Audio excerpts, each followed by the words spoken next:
Okay, so I decided I should probably make a video about this because I had a couple people ask me about it, especially when I was talking about it. They were like, why in the hell would you do that to yourself?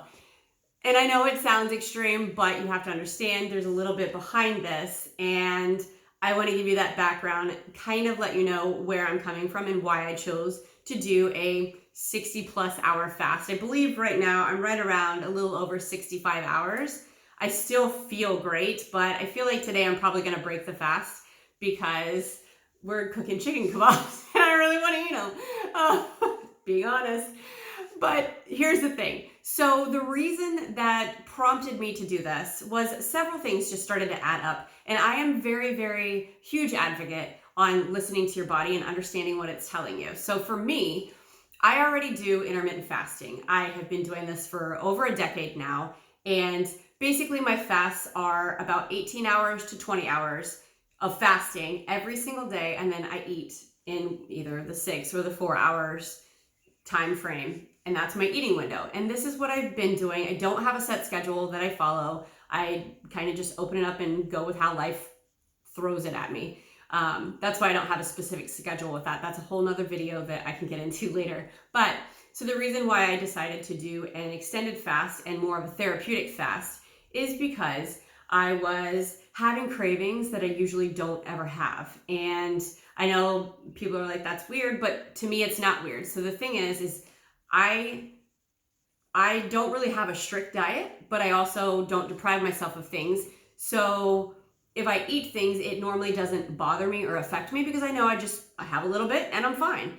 And I was starting to have more of those cravings. Like I really wanted to eat more starchy carbs, chips, sweets, things like that. And that usually doesn't happen with me. I'm pretty good at controlling that and not wanting to have those things.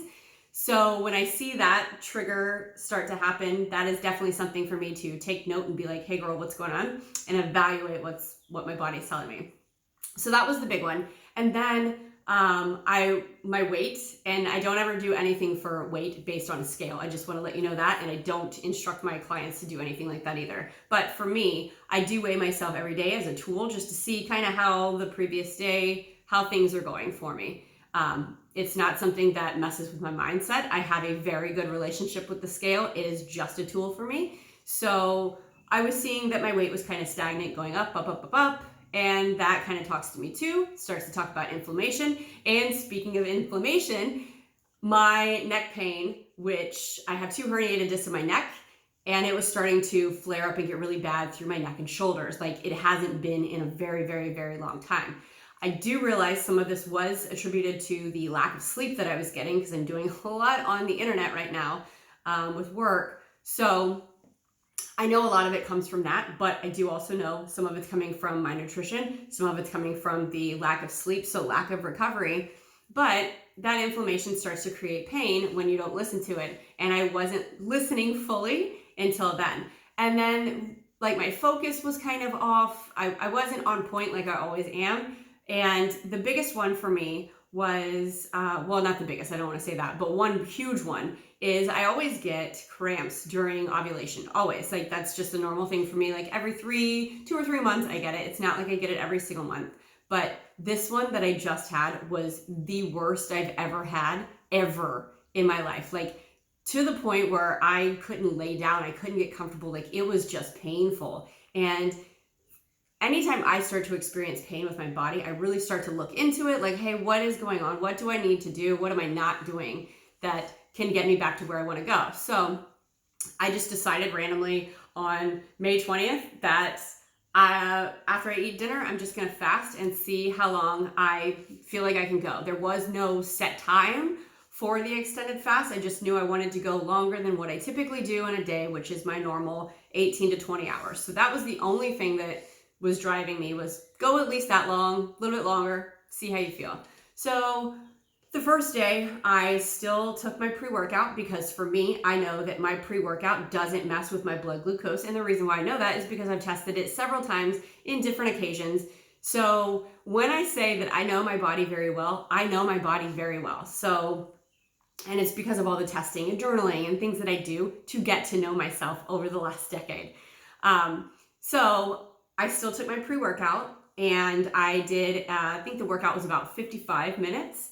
So I did that workout that day, feeling fine. And throughout the day, I drink RO alkaline water, and I add minerals to that water. And especially during an extended fast, you want to make sure that you're keeping up with your electrolytes and the minerals and stuff. So I always do that anyway, but I made sure if I was going to be doing an extended fast to really pay attention to make sure I was keeping my electrolytes up. So I did that. And then at night I take magnesium to help kind of relax and go to sleep, but that also helps too.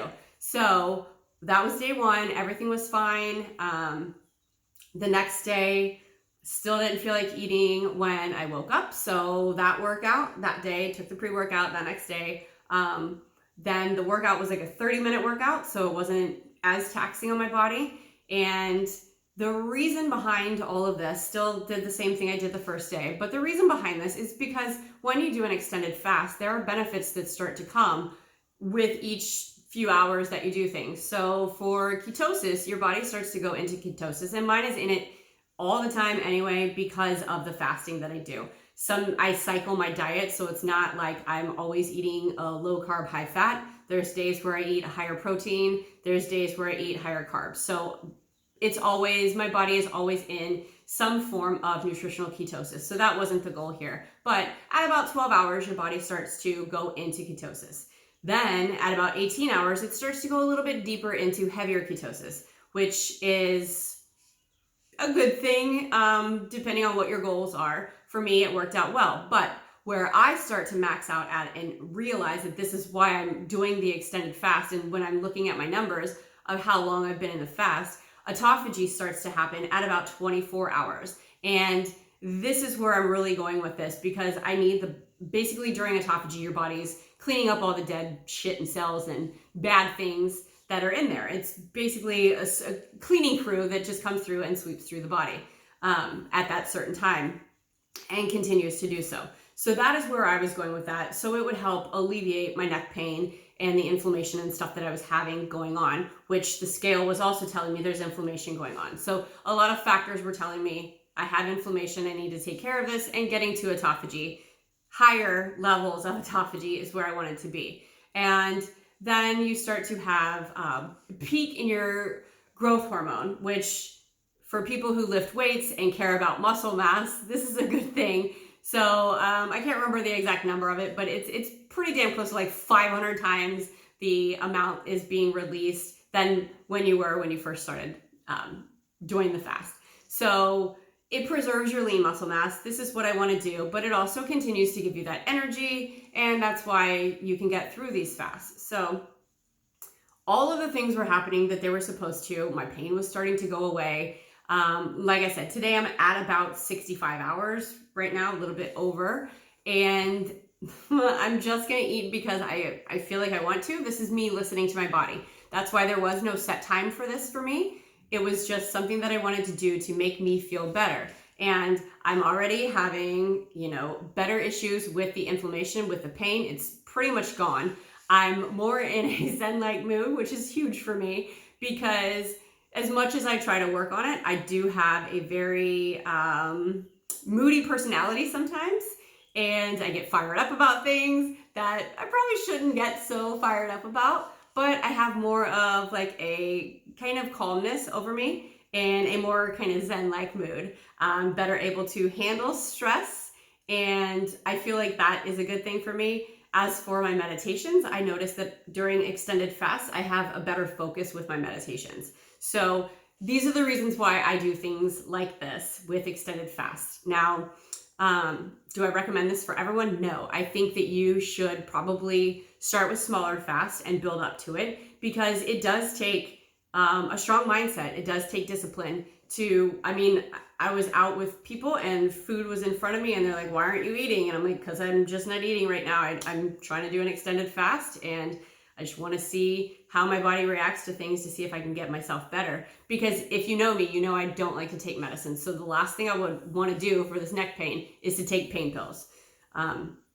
So this is just me, but I did, like I said, about 65 hours. I'll post it at the end of the video to show what my fasting blood glucose and ketones are. I know this morning when I took them, I believe it was like around 79 was my blood glucose when I woke up, and my ketones were at 1.9. So I'm definitely where I should be as far as those go. But the thing is I feel good, and that is all I wanted, is to feel better. And here we are. So mission accomplished, and that's why I'm kind of ending the fast early. Early isn't really, I guess, a good term, because there was no time that I had like, oh, I'm going to do it to this time. But a lot of people will go to the 72-hour mark, because then your immune cells start to replenish and repair things. But I don't need to go that far, and that would put me at 8:45 tonight to eat, and I don't want to start eating at 8:45 tonight. So if you do extended fast, there are ways that you do it. And I would say that if you are going to do something like that, if that's something that you're interested in, you reach out to somebody who is experienced in them and experienced in working with other people, because you're going to go through some things and be like, oh, if it's your first time. So you can reach out to me. I would love to help you out on that. That's what I do, is help people through things like this. But there's also ways that when you break the fast, when you start to eat, you're not going to go back and start eating all the foods that you typically would normally eat in a day. Like, you have to eat in a different way, because your digestive tract has basically had a break this whole time. So you want to slowly put that fuel back into your body. So thank you for watching. And if you have any questions, please let me know. I would absolutely love to help you out. And that's all. Have a great day.